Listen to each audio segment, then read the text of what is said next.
তোমরা চিন্তা করো না, রাইতে নামাও আর দিনে নামাও আমি নামতে পারবো, কিন্তু টাকা পয়সার লেনদেনটা হারিয়ে লইও বাবা, ওইটা লইয়ে পরে আমি আবার ঝামেলা করতে পারবো না।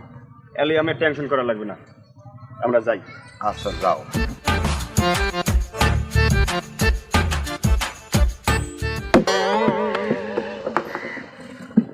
ওটা কি হয়েছে? এবারে তুই শেয়ার পাশাই লাথি মারিয়া হেইয়ের পরে এখন আবার ওলা বিলেন নেন ফোস ফোস করতে আছো, কি হয়েছে কি কদি? সেটাইন না, আমার গায়ে রাখ। রাখ তোর পাইন মেরি তোর রাগের। আয় তুই আমার শেয়ার পাশাই লাথি মারিয়া এইবার আবার তুই তুই কেউ আমার গায়ে রাখ। তোর যদি আমি দুটি খানা লাথি মারি তোর কোন ভাবে আইবে? এ হালার পালা কদি লাতি আমিও মারতে পারি। কি শেয়ার ফাসাইয়া? আচ্ছা কি লেগে রাখ তুই, এটা আমার একটু বুঝেই কবি তো। আপনি এককাল মানিস জাতের মাথা খাইয়ে একটা মিথ্যে কথা কইবেন, এটা আমি করতে পারবো না, সমস্যা হইবে না ক। আর কি কই আপনি একটা সত্য কথা কইবেন। এটাও আমি করতে পারবো।